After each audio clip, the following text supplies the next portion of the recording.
Continuamos nuestra explicación de la vida espiritual. Me apoyo en el libro del padre Reginaldo Garrigou-Lagrange, Las tres edades de la vida interior, capítulo 4. La Santísima Trinidad presente en nosotros, fuente increada de nuestra vida interior. Después de haber hablado de la vida de la gracia y del organismo espiritual, de las virtudes infusas y de los dones, conviene considerar la fuente increada de nuestra vida interior, que es la Santísima Trinidad, presente en todas las almas justas de la tierra, del purgatorio y del cielo. Entonces dijimos, cuando una persona se bautiza, una persona en pecado se confiesa, recibe la gracia, recibe en el bautismo fe, esperanza, caridad, en la confesión recibe fe viva, esperanza, caridad, recibe las 4 virtudes infusas, prudencia, justicia, fuerza y templanza, y recibe los dones del Espíritu Santo. Pero este organismo espiritual, viene de la Santísima Trinidad, porque la gracia en lo concreto es algo divino que Dios comunica, como la luz en la lámpara, ¿sí? Entonces, todas las almas en estado de gracia, que es en el cielo, en la tierra en el purgatorio, bien tienen la gracia en su alma y por lo tanto tienen Dios Padre, Hijo y Espíritu Santo presente en su corazón. Veamos en primer lugar lo que nos dice la revelación divina contenida en la Escritura acerca del misterio tan consolador. Y sí es consolador saber que Dios, mi Padre, mi Creador, mi Redentor, está en mi alma. Consideraremos después brevemente el testimonio de la tradición de la Iglesia y en el último lugar veremos los comentarios y aclaraciones que aporta la teología, particularmente Santo Tomás de Aquino, y las consecuencias espirituales de esta doctrina. Entonces, es fe católica que toda persona en estado de gracia es templo del Espíritu Santo, y el Espíritu Santo es inseparable del Padre y del Hijo, concretamente templo de la Santísima Trinidad. Veamos los testimonios de la Sagrada Escritura, testimonios de la Biblia. La Escritura nos enseña que Dios está presente en todas las criaturas con una presencia en general llamada con frecuencia presencia de inmensidad o presencia de acto creador, ¿sí? Dios ha creado y sigue creando las cosas, por lo tanto está presente. Lees en particular el Salmo 138:7 que dice: ¿A dónde iré, Señor, que me esconda de tu espíritu? ¿A dónde huir para escapar a tu mirada? Si me remonto hasta los cielos, ahí estás tú. Si desciendo a la morada de los muertos, también estás ahí. Entonces, donde quiera que hay algo, Dios está presente por su acto creador. Presencia de inmensidad, dice. ¿Sí? Es lo que hace decir San Pablo, predicado en el Areópago de Atenas, de Grecia. Dice: Dios que creó el mundo y es Señor del cielo y de la tierra, no está lejos de cada uno de nosotros, porque en Él vivimos, nos movemos y somos. Hechos Apóstoles 17:28. Entonces, dice, Dios que ha creado todas las cosas, no está lejos de nosotros. En Él vivimos, nos movemos y somos, dice San Pablo a los atenienses. ¿Qué significa esto? Significa que Dios ha creado y sigue creando a cada rato todas las cosas. Donde quiera que haya algo, donde quiera en el universo entero hay algo, y bien Dios ha creado y sigue creando, por lo tanto Dios está presente por su acto creador o presencia de inmensidad, dijimos. Dios en efecto lo ve todo, conserva todas las cosas en su existencia e inclina a cada criatura a los actos que le convienen. Entonces Dios ve todo, conserva, mantiene la existencia de todas las criaturas, inclina a cada criatura a los actos que le convienen. Por ejemplo, la oveja come hierba. Y Dios ha programado así, tiene que comer hierba. El pájaro vuele.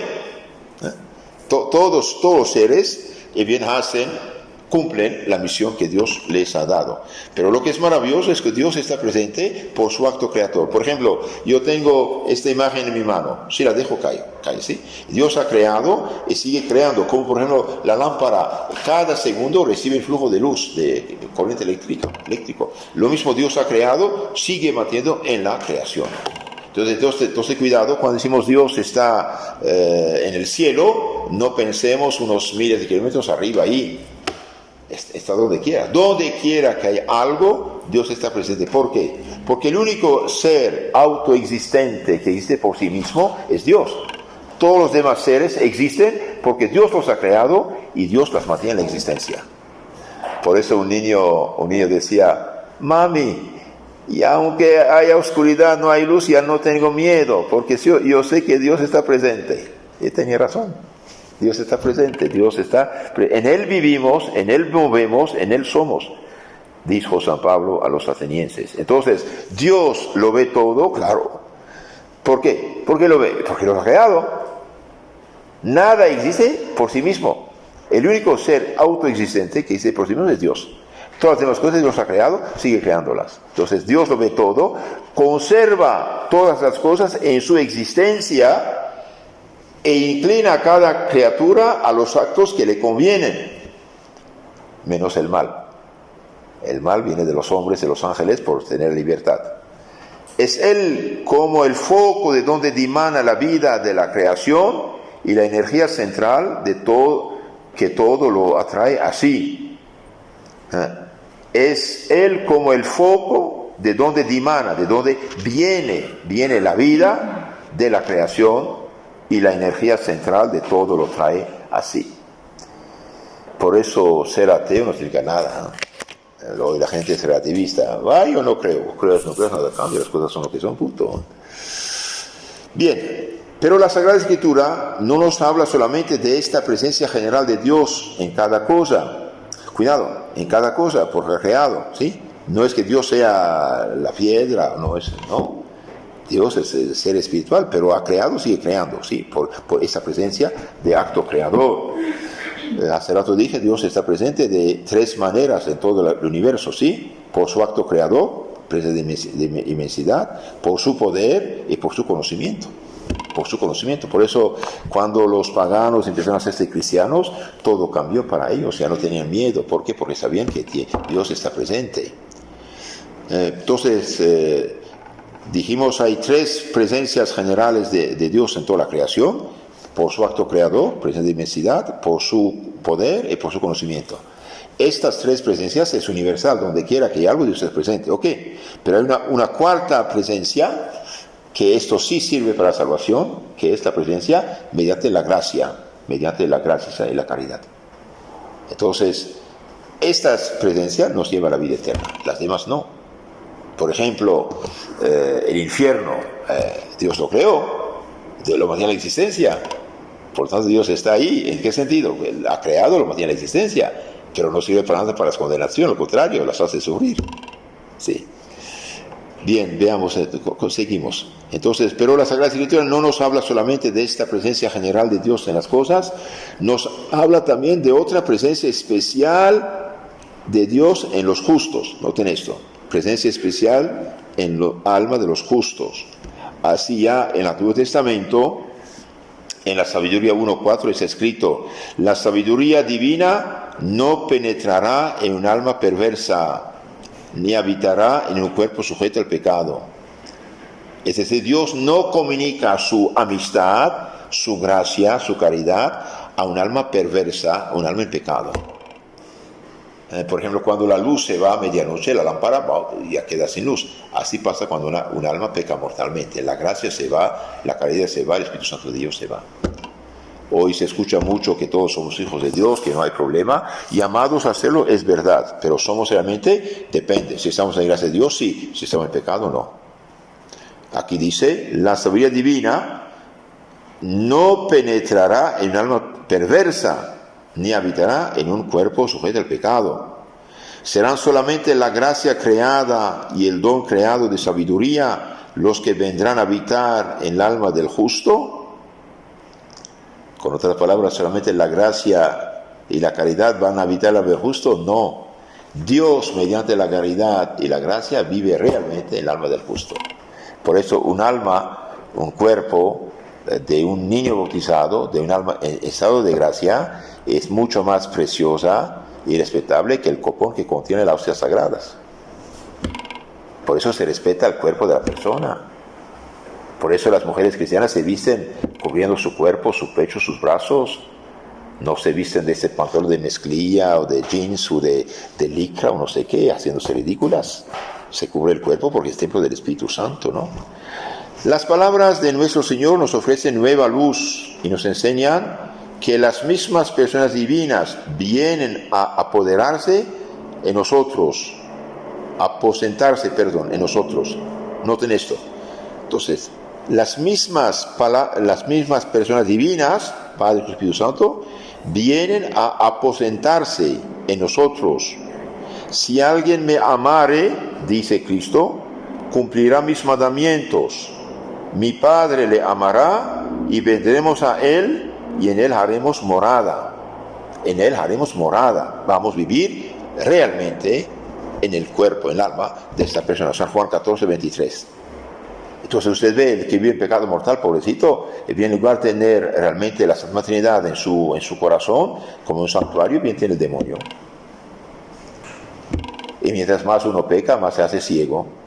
Si alguien me ama, guardará mis mandamientos, mi Padre le amará y vendremos a Él y en Él haremos morada. Cada una de estas palabras es muy de considerar. Vendremos. ¿Quién va a venir? ¿Serán solo los efectos creados, la gracia santificante, las virtudes infusas, los dones? No. Vienen los mismos que aman, las tres personas divinas, Padre, Hijo y Espíritu Santo. Entonces Dios cree en nuestra alma la gracia, que es algo divino, la caridad. Y mediante la gracia y la caridad viene vivir en nuestro corazón, en nuestra alma. Viene el Padre, el Hijo, el Espíritu Santo. De los que jamás se separa el Espíritu Santo, prometido por nuestro Señor y enviado visiblemente el día de Pentecostés.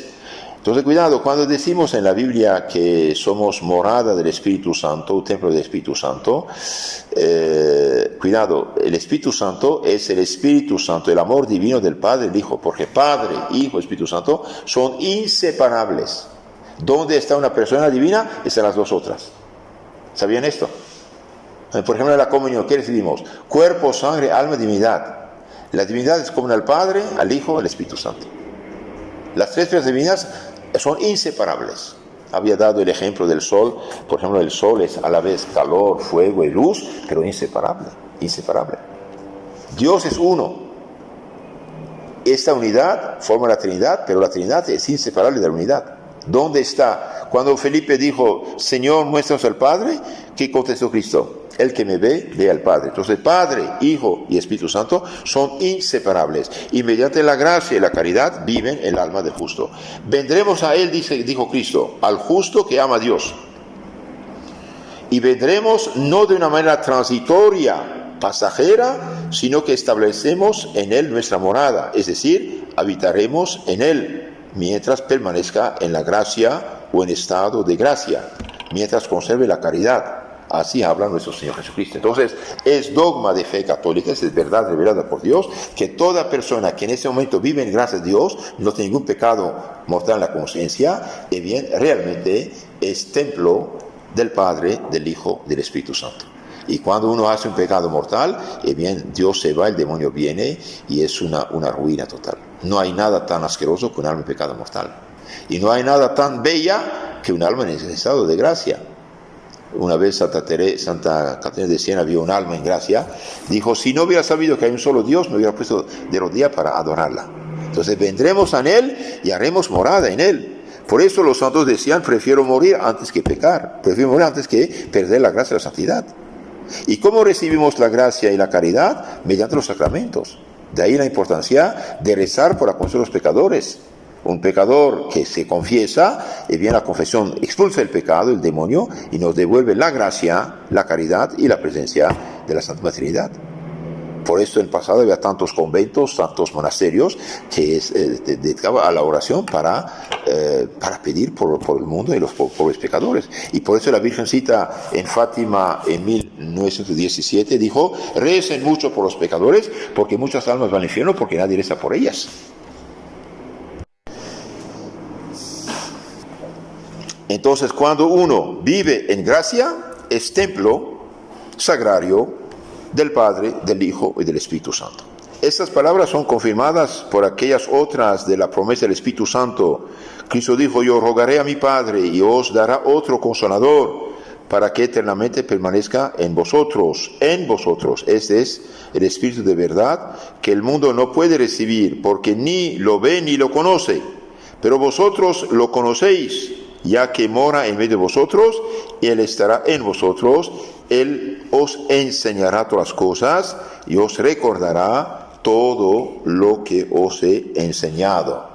Entonces, cuidado, San Juan 14, 26, dice: os enseñará todas las cosas. Eso lo dicen los apóstoles, ministros de Cristo, no dice cualquier sectario que fundó su secta. O cuando una secta lee: os enseñará, me enseña. No, Señor, usted es un usurpador, no tiene nada que ver. Estas palabras no fueron dichas solamente a los apóstoles, en ellos fueron realidad el día de Pentecostés, que se renueva en nosotros el día de la confirmación. El mismo Espíritu Santo que fue dado a los apóstoles el día de Pentecostés, ¿cómo lo recibe el cristiano hoy? El día de su confirmación. De ahí la importancia de confirmar. Ese testimonio del Salvador es clarísimo y precisa admirablemente lo dicho en el libro de la sabiduría. ¿Qué dijo el libro de la sabiduría? La sabiduría no vive en un alma perversa ni un cuerpo sujeto al pecado.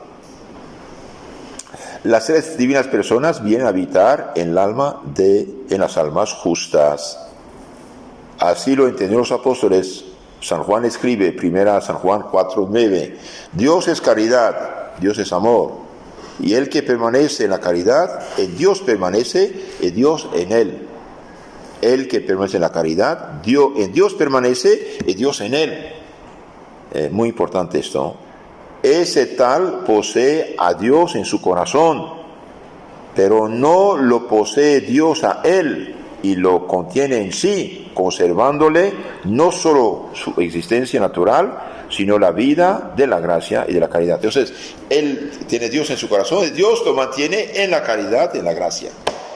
Dios mantiene el alma en la caridad, en la gracia. Por eso nos habla al oído, mediante lo que dijimos otro día, las gracias actuales que nos da. Entonces, cuando tenemos ganas de hacer algo bueno, hagámoslo. No diga después vemos, después no hagámoslo. San Pablo dice también: la caridad de Dios se ha derramado en vuestros corazones por el Espíritu Santo que se os ha dado. En Romanos 5:5. La caridad se ha derramado en vuestros corazones por el Espíritu Santo que se os ha dado. Y no es solamente la caridad creada lo que hemos recibido, sino que nos ha sido dado el mismo Espíritu Santo, que es el amor divino sustancial del Padre y del Hijo. San Pablo habla especialmente de él, porque la caridad nos asimila más a ese Espíritu Santo, que es el amor personal, que al Padre y al Hijo. Entonces, Dios es uno, dijimos, Padre, Hijo y Espíritu Santo. Al Padre se atribuye la creación, al Hijo la redención, y al Espíritu Santo la santificación. Pero concretamente, todo lo que Dios hace fuera de sí es obra de la Santa Trinidad. Entonces, aunque diga que el Espíritu Santo habita en sus corazones, el Espíritu Santo es inseparable del Padre y Hijo. ¿Por qué? Porque es el amor de los dos. Sí, muy interesante. Ambos residen, Padre y Hijo, igualmente en nosotros, según testimonio de Jesús, pero no seremos totalmente asimilados a ellos, sino cuando recibamos la luz de la gloria que nos sellará, asemejándonos al Verbo que es esplendor del Padre. Entonces, por lo momento, caminamos por la fe, pero ahí está presente. En el cielo veremos cara a cara la Santa Trinidad. En muchas ocasiones vuelve San Pablo sobre esta consoladora doctrina. ¿No sabéis que sois templos de Dios y que el Espíritu de Dios habita en vosotros? 1 Corintios 3, 16. Ahora cuidado, está hablando a cristianos que recién bautizados, que viven en gracia de Dios. El que está en pecado mortal ya no es templo de Dios, es morada más bien de Satanás. ¿No sabéis que vuestro cuerpo es templo del Espíritu Santo que está en vosotros, que habéis recibido de Dios y que ya no os pertenecéis? Porque habéis sido rescatados por gran precio. Glorificad pues a Dios en vuestro cuerpo. 1 Corintios 6, 19. Entonces, por eso el cristiano que después de bautizado peca mortalmente y sigue viviendo pecado mortal, realmente es un necio, pierde mucho y pierde todo, de cierto modo. Lo único que queda en el alma cristiana en el pecado mortal es por misericordia, Dios le deja la fe, la esperanza que nos salvan. Es como tener el foco, pero no hay luz. ¿Y por qué el católico se confiesa? Porque tiene fe todavía. Y cuando se hace protestante, ahí no tiene nada, por eso está perdido, ¿no?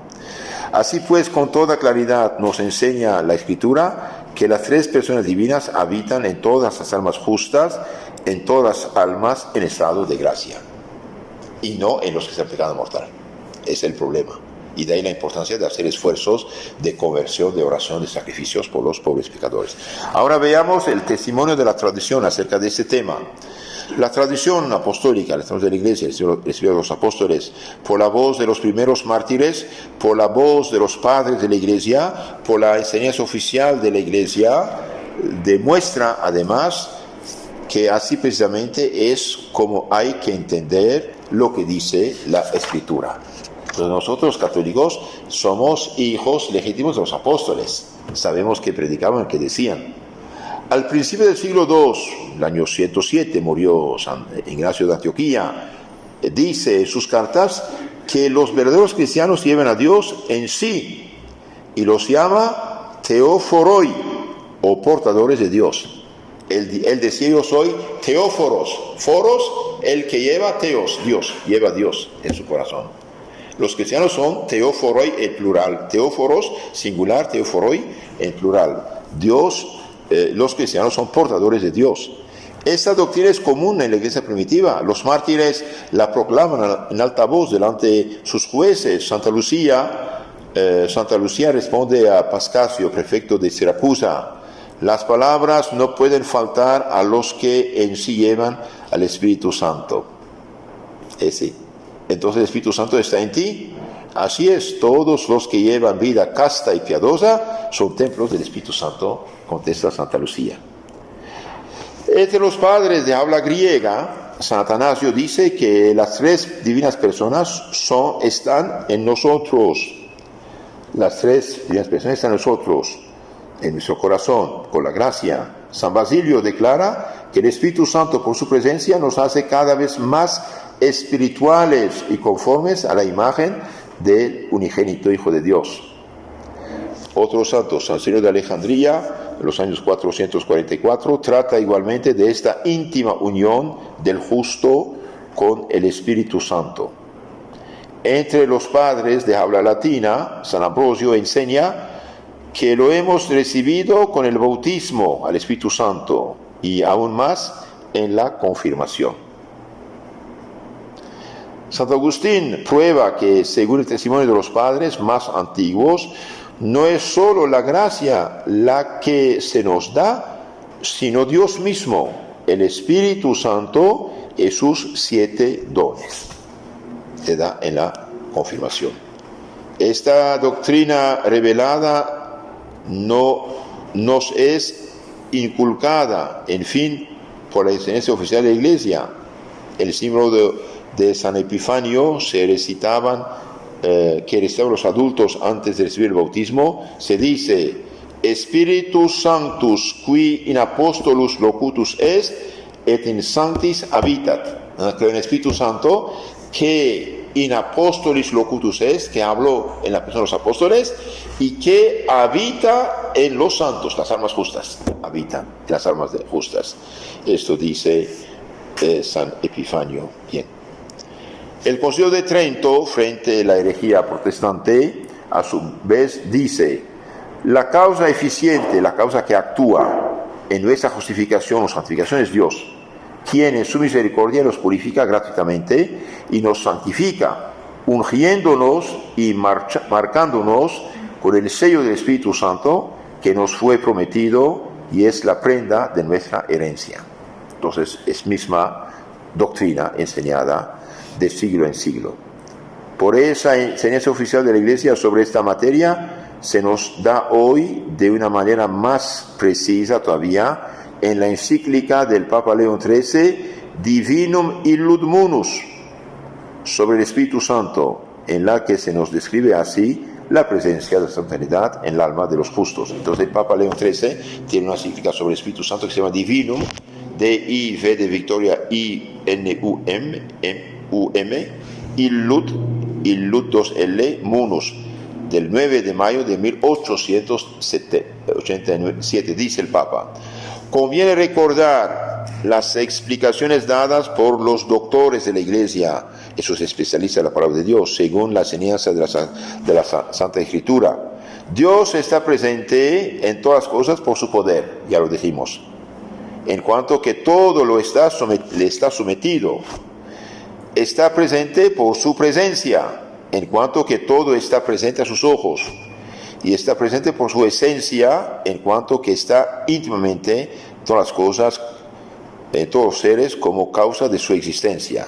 Entonces hemos dicho, Dios nos ha creado, sigue creándonos, nos mantiene la existencia, en ese sentido está presente, ¿sí? Entonces, estas son tres presencias: presente por su acto creador, esencia, presencia y poder. Pero esto es universal, toda la creación. Pero Dios no está en el hombre solamente como está en las cosas, como acto creador. Está además en cuanto que es conocido y amado por Él. Eso es interesante. Entonces está conocido y amado por la fe y por la caridad. Está presente por la fe y por la caridad. Conocido y amado por Él, ya que nuestra naturaleza nos lleva a amar y desear y aspirar al bien. Dios es fuente de todo bien. Dios por su gracia reside, noten esto, Dios por su gracia reside en el alma del justo como en un templo, de un modo muy íntimo y especial. Dios por su gracia, la gracia es algo divino que cree en nosotros, reside en el alma del justo como en un templo, de un modo más íntimo y especial. De ahí ese lazo que tan estrechamente une al alma con Dios, más de lo que un amigo puede estarlo con un amigo, mejor amigo, y le permite gozar de él con una gran dulzura. Esta admirable unión llamada inhabitación, esta presencia se llama inhabitación significa habitar dentro, que solo por su condición difiere del estado bienaventurado de los moradores del cielo, es realizada por la presencia de toda la Trinidad.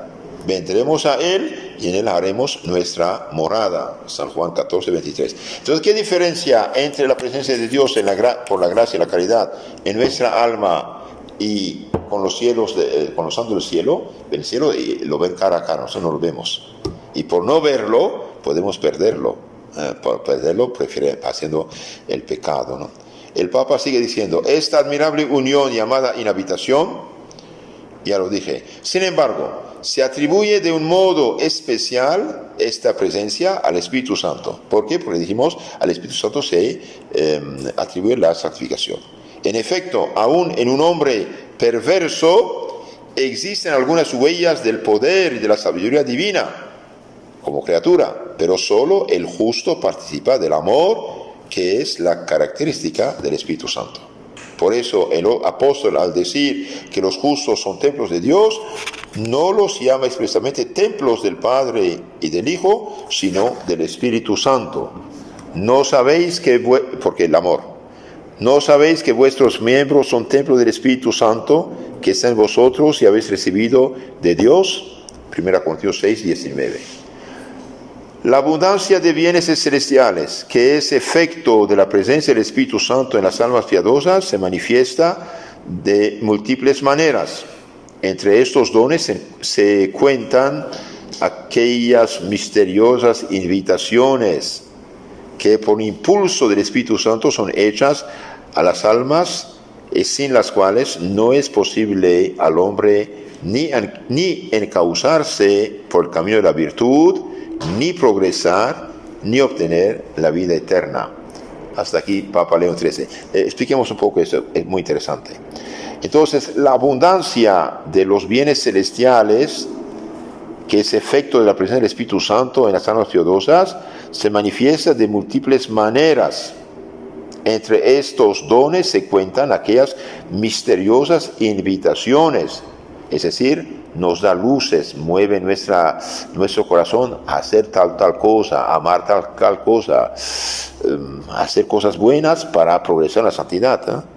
Entre esos dones se cuentan aquellas invitaciones que por un impulso del Espíritu Santo son hechas a las almas, sin las cuales no es posible al hombre ni encauzarse por el camino de la virtud, ni progresar, ni obtener la vida eterna. Entonces el Espíritu Santo mueve nuestro corazón, nuestra voluntad al bien. Primero a ponernos el camino de la virtud, a hacer lo que sabemos que es bueno. Después progresar, mejorarnos cada día. Y finalmente obtener un día la vida eterna. Tal es en sustancia el testimonio de la tradición expresada por el magisterio de la Iglesia. Veamos ahora lo que la teología añade y así entenderemos mejor este misterio renovado. Expondremos lo que de él nos dice Santo Tomás de Aquino.